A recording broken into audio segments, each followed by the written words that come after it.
Good morning students. BCom semester 3 corporate accounting એટલે કે company लक्ष्य हिसाबी पद्धति. So what we are going to do today, आज हम लोग क्या करेंगे, आज हम लोग कॉर्पोरेट अकाउंटिंग का जो सिलेबस है, यानी आपका जो कंपनी लक्ष्य हिसाबी पद्धति उसका जो सिलेबस है उसका ओवरव्यू करेंगे. यानी कि उसमें आपको कौन से चैप्टर्स आएंगे, किस तरह की थ्योरी करनी है, किस तरह के सम्स करने हैं. So in short now this is the whole chart of your corporate accounting. Gujarati और इंग्लिश दोनों मीडियम के लिए है, तो ध्यान से सुनिए. सबसे पहले तो आपके पास 4 यूनिट है, unit 1, 2, unit 3 and unit 4. As you know equal proportion है. 70 मार्क्स के क्वेश्चन पेपर को ही हम ध्यान में रख के अपनी तैयारी करेंगे, बिकॉज अभी तक जो सिचुएशन है उस हिसाब से 70 मार्क्स का क्वेश्चन पेपर आने के चांसेस ज़्यादा हैं. ओके, तो यूनिट 1, जो आपका यूनिट 1 है that is valuation of goodwill એટલે કે પાઘડીનું મૂલ્યાંકન. ये जो चैप्टर है, एक्चुअली ये नहीं पर आपके जो 4 चैप्टर है उसमें से जो फर्स्ट 2 चैप्टर है valuation of goodwill and valuation of shares, वो काफ़ी हद तक आपकी एक दूसरे में को सॉल्व करने में हेल्प करेंगे. और ये दोनों जो चैप्टर है वो आपके फ्यूचर रिलेटेड जो सेमिस्टर है, बीकॉम सेमिस्टर 5, एमकॉम सेमिस्टर 3, उसमें भी इन सब का थोड़ा बहुत आता रहेगा. तो ये दोनों चैप्टर उस एंगल से आपके लिए काफ़ी इंपॉर्टेंट है. वैल्यूएशन ऑफ गुडविल मतलब पाघड़ीનું मूल्यांकन, थ्योरी एंड सम्स दोनों ही आएंगे उसके अंदर. थ्योरी में खास करके ये वाला जो क्वेश्चन है, meaning and factors affecting goodwill, यानी कि अर्थ અને પાઘડીને અસર કરતા પરિબળો, તો આ જે ક્વેશ્ચન છે ये वाला जो क्वेश्चन है दैट इज़ मोस्ट IMP. अगर आप थ्योरी में और कुछ नहीं करना चाहते हैं गुडविल में, तो आपको ये क्वेश्चन तो करना और करना ही है. बाकी थ्योरी के क्वेश्चन आपके सम सॉल्व करने के लिए आप जो तैयारी करेंगे उसमें वो कवर हो जाएंगे. कैसे, तो लेट्स सी. सबसे पहले सम्स की बात करें, हम प्रैक्टिकल की बात करें, तो वैल्यूएशन ऑफ गुडविल आप 2 तरीके से उसकी वैल्यूएशन ढूंढ सकते हैं. एक सिंपल प्रॉफिट मेथड से और एक सुपर प्रॉफिट मेथड से.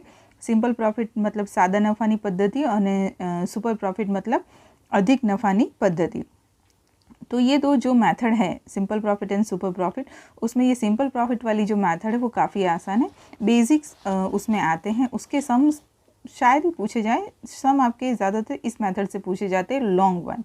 ओके, तो सिंपल प्रॉफिट में एवरेज प्रॉफिट मतलब नॉर्मल सरेराश नफानी पद्धति, वेटेड एवरेज प्रॉफिट, भारित सरेराश, कैपिटलाइजेशन ऑफ प्रॉफिट, नफाનું મૂડીકરણ एंड एन्युटी मेथड, एन्युटीनी पद्धति. ये जो 4 मेथड है वो सिंपल प्रॉफिट के हैं, यानी कि सादा नफानी पद्धति के हैं, और ये करने में भी आसान है. मैं आपको इसका भी एक सम करवाऊंगी. Then we have super profit, अधिक नफानी पद्धति. अधिक नफानी पद्धति जो चैप्टर है, आई मीन जो मेथड है, वो आपका काफ़ी ज़्यादा फोकस और कंसंट्रेशन मांगेगा. अधिक नफ़ो सुपर प्रॉफिट का जो फॉर्मूला है that is average profit minus expected profit. यानी आपको एवरेज प्रॉफिट भी चाहिए और एक्सपेक्टेड प्रॉफिट भी चाहिए.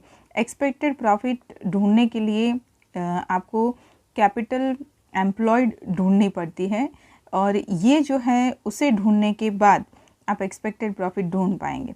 सुपर प्रॉफिट ढूंढने के बाद सुपर प्रॉफिट के लिए आपको डायरेक्शन दिया होगा कि क्या करने से गुडविल मिलेगा, यानी 3 साल मल्टीप्लाई बाय सुपर प्रॉफिट या 4 साल मल्टीप्लाई बाय सुपर प्रॉफिट, या और भी तरीके से. यानी कि सुपर प्रॉफिट की जो मेथड है उसमें एवरेज और एक्सपेक्टेड प्रॉफिट चाहिए. दोनों ढूंढने के लिए, एक्सपेक्टेड प्रॉफिट ढूंढने के लिए हमें कैपिटल एम्प्लॉयड चाहिए, और गुडविल के लिए हमें सुपर प्रॉफिट ढूंढना बहुत ज़रूरी है. तो यहाँ पर ये अधिक नफानी पद्धति, एवरेज प्रॉफिट સરેરાશ નફો, એક્સપેક્ટેડ પ્રૉફિટ મતલબ તમે જે અપેક્ષિત નફો છે એ, અને એના માટે તમારે જે તમે મૂડીરોકાણ જે છે એ તમારે શોધવું પડશે. તો overall this is the idea of sums. ये आपका प्रैक्टिकल का आइडिया है और ये आपका थियोरी का आइडिया है. अगर हम प्रैक्टिकल की बात करें तो you have this kind of questions. ये इस तरह के क्वेश्चन आपके ज़्यादा आएंगे, क्योंकि ये क्वेश्चन आपके काफ़ी बड़े पूछ सकते हैं, क्योंकि आपका जो वैल्यूएशन ऑफ गुडविल है, इनफैक्ट ये चारों 4 जो चैप्टर हैं वो कवर करते हैं 25% प्रपोर्शन. 25% प्रपोर्शन का मतलब होता है अगर आपका पेपर 70 मार्क्स का है, सो 25% ईच के हिसाब से चारों क्वेश्चन के 14 मार्क्स अगर हम मिलाते हैं तो दैट विल बी 56. और 56 में जितनी की कमी पड़ती है to complete the 70 marks, that is 14 again. तो ये हुए आपके MCQ. वो आपको इंडिविजुअल चैप्टर वाइज, जो आपका 70 मार्क्स का क्वेश्चन पेपर है उसमें individual question unit wise MCQ आएंगे, तो उस हिसाब से वो सेटिंग कर लेंगे। 4 marks, 6 marks, 5 marks, right. Overall 14 marks के MCQ होने चाहिए। तो ये 14 मार्क्स का वैल्यूएशन ऑफ गुडविल अगर पूछा जाता है तो एक बड़ा सम बहुत ही जायज़ है कि पूछा जाए सुपर प्रॉफिट का, या फिर उसको ऑप्शन में वो आपको गुडविल का ही थ्योरी प्लस ये सुपर प्रॉफिट, सिंपल प्रॉफिट के छोटे सम्स पूछ सकते हैं। Okay, so we are talking about 70 marks question paper style. क्यों? क्योंकि उसके चांसेस ज़्यादा हैं। चलिए बात करते हैं valuation of shares. Valuation of shares में मूल्यांकन, थियोरी एंड सम्स दोनों के ही चांसेस हैं। थियोरी जो है उसमें मोस्ट इम्पॉर्टेंट यही है, meaning and factors affecting valuation of shares, यानी कि अर्थ અને શેરના મૂલ્યાંકનને અસર કરતા પરિબળો। याद रखिए बच्चे, दोनों में ही सेम ही क्वेश्चन है, one is goodwill and one is shares. Sums की बात करें तो सम्स में आपको 2 वैल्यू ढूंढनी पड़ेगी in case of valuation of shares, intrinsic value and market value. Intrinsic value मतलब आंतरिक मूल्य एंड मार्केट वैल्यू मतलब बाजार कीमत। इंट्रिंसिक वैल्यू ढूंढने के लिए again you have to find out net assets. Net assets मतलब चोख्खी मिलकत, and to find out net assets we also need goodwill. और गुडविल अगर ढूंढनी पड़ी सुपर प्रॉफिट से तो वापस ये जाएगा चैप्टर 1, दिस वन, ये वाला पॉइंट। यानी कि इंट्रिंसिक वैल्यू यानी कि वैल्यूएशन ऑफ शेयर्स के लिए वैल्यूएशन ऑफ गुडविल आना भी उतना ज़रूरी है, राइट। दूसरा है मार्केट वैल्यू, जिसे हम यील्ड मेथड के नाम से भी जानते हैं, जिसे हम उपज पद्धति कहते हैं। यील्ड मेथड में आपको चाहिए एक्सपेक्टेड रेट ऑफ रिटर्न यानी अपेक्षित वर्तनो दर, एंड रेट ऑफ डिविडेंड यानी डिविडेंडनो दर, राइट। तो ये दोनों ढूंढने पड़ेंगे यील्ड मेथड में। इंट्रिंसिक वैल्यू में नेट एसेट्स ढूंढनी है और गुडविल उसके साथ ही अटैच होती है, तो गुडविल के लिए वापस आप यहाँ पर सुपर प्रॉफिट में आना पड़ेगा। इन दोनों का जो एवरेज है that is called fair value यानी कि वाजबी कीमत। और वाजबी कीमत के सम अगर आते तो आपके पास ये दोनों होना ज़रूरी है। यानी अगर आपको सिर्फ फेयर वैल्यू ढूंढने को कहे तो पहले ये 2 ढूंढिए, इन दोनों का average is your fair value, right. So this is your unit 2 having a 25% proportion. 70 marks के पेपर में कोई भी चैप्टर किसी के भी ऑप्शन नहीं, वो चैप्टर अपने आप के ऑप्शन में। यानी यूनिट 2 में अगर एक बड़ा सा सम 14 मार्क्स का वैल्यूएशन ऑफ शेयर्स पूछ लिया है तो उसके ऑप्शन में हो सकता है कि वो आपको एक थियोरी और एक छोटा सा मिला के 7-7 मार्क्स में 14 पूछे, right. Paper style can be anything, but for 70 marks question paper आपको किसी को भी किसी के भी ऑप्शन में निकालना नहीं है। That you must have to remember. चलिए बात करते हैं यूनिट 3 की, बैंक अकाउंट्स, बैंक ना हिसाबों। इसको समझाने से पहले मैं आपको कुछ पढ़ा देना चाहती हूँ, क्योंकि अगर आप बीकॉम सेमेस्टर 3 में हैं और बैंक अकाउंट आप करना चाहते हैं तो यहाँ पर ये नोट्स लिखा हुआ है, that is only simple adjustment to be ask.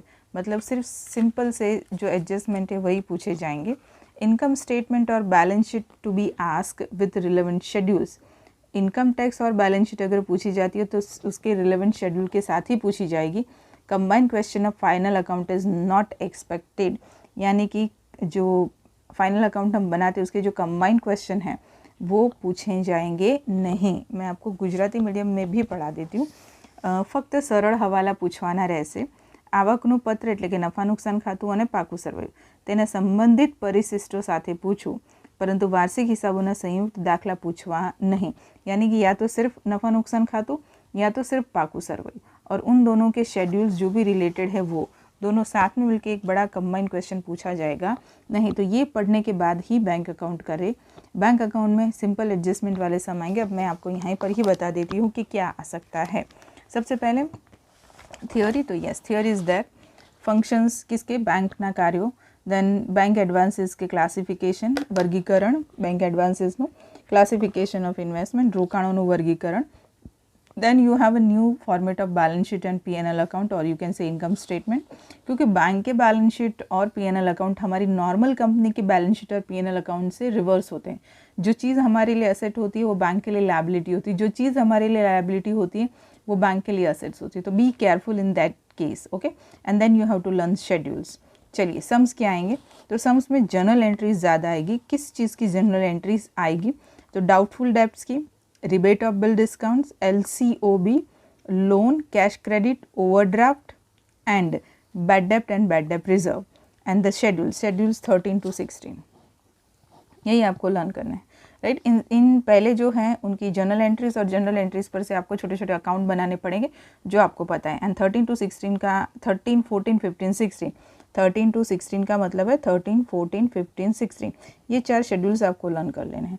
Sums आपके इतने में ही आएंगे। आई थिंक अगर चारों चैप्टर की अगर हम बात करें तो bank account is the chapter जो आपको लगेगा टफ पर निकलेगा ईजी। यस, आपको लगेगा ऐसे कि यार कितना सब कुछ है, पर जब आप करेंगे जितना कहा है, बिकॉज मैंने पहले ही आपको रीड करवा दिया, उस हिसाब से आप करेंगे तो this one will be the easiest one. Okay, मैं करवाऊंगी आपको, डोंट वरी। चलिए, unit 4, the last one is liquidation of companies, company विसर्जन।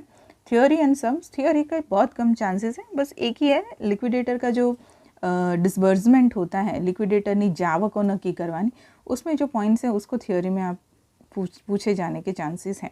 सम्स की बात करें तो एनुअल स्टेटमेंट बनाना होता है, आवक जावक पत्रक बनाना होता है, और कैपिटल डेफिशिएंसी यानी कि मूडी टूट के सम आएंगे। तो यही 2 सम्स की वेराइटीज़ हैं, यहाँ पर करने में बहुत आसान है। इनफैक्ट चारों 4 आसान है, बट यस लेंदी है। Third one is not lengthy, it's actually easy. और अगर आपको पीएनएल और बैलेंस शीट बनाने का तो शेड्यूल्स भी फिक्स ही है, ज़्यादातर 13 to 16 में ही सब खत्म हो जाता है। Okay, so this 4 are your chapters और units in corporate accounting, company लक्ष्य हिसाबी पद्धति। Yes, in comparison with cost account, अगर आप कॉस्ट अकाउंट के सामने कॉर्पोरेट अकाउंटिंग को रखेंगे तो मैं आपसे कहूँगी कि कॉस्ट अकाउंटिंग में जितने मार्क्स खींच सकते हो उतने खींचिए। अगर आप अच्छे से मेहनत करते हैं तो out of 70 you will get 69, 68, 67। Right now जिस तरीके से पेपर्स निकलते हैं, बहुत आसानी से आपको 70 आउट ऑफ 70 भी मिल सकते हैं in cost accounting, because it's very easy. मैंने वीडियो भी अपलोड किए हुए हैं अबाउट दिस लेबर्स, जो एक्चुअली ख़त्म भी हो गया, लेबर टर्नओवर डन है। यस, तो आप उसे देखिए, आपको समझ में आएगा कि इट्स वेरी इजी। तो पहला टारगेट तो यही रखिए कि कॉस्ट अकाउंटिंग में जितने मार्क्स खींचे जा सकते हैं उतने ले लीजिए। बचा क्या, कॉर्पोरेट अकाउंटिंग। इसके इस तरह से नहीं देखना है कि यार इसमें तो मार्क्स नहीं आएंगे, इसे इस तरह से देखना है कि इसके सम्स लेंदी, पेपर टफ नहीं होगा, सिर्फ सम्स लेंदी, और उसमें भी तीन सम्स लेंदी, 3 चैप्टर के सम लेंदी है। Unit 3 is bank is not that much lengthy. Valuation of goodwill और वैल्यूएशन ऑफ सेल्स दोनों एक दूसरे के साथ कनेक्टेड है, आपको इसको करने के लिए ये आना चाहिए। And the last one is liquidators, मतलब लिक्विडेशन ऑफ कंपनीज, वो स्टेप बाय स्टेप प्रोसीजर है, अगर आप उसे ध्यान से समझते हैं तो वो आपको समझ में आ जाएगा। Okay, so I hope you got the point कि क्या है ये कॉर्पोरेट अकाउंटिंग, क्या है कंपनी लक्ष्य हिसाबी पद्धति। ओके, क्यों बच्चे इसको ज़्यादा हैवी समझते हैं और कॉस्ट अकाउंटिंग को आसान समझते हैं। एक्चुअली कॉस्ट अकाउंटिंग आसान है ही, लेकिन ये थोड़ा आपका फोकस मांगेगा, इसको थोड़ा सिस्टमेटिक करना ज़रूरी है। Okay students, so I hope कि आपको समझ में आया होगा। हम मिलते हैं नेक्स्ट वीडियो में। लेबर कॉस्ट अकाउंटिंग का ख़त्म हो गया है, तो मैं ऐसा सोच रही हूँ कि कॉर्पोरेट अकाउंटिंग शुरू करते हैं और उसमें हम पढ़ते हैं valuation of goodwill, because I personally also like this chapter. तो चलिए मिलते हैं नेक्स्ट वीडियो में। Bye student.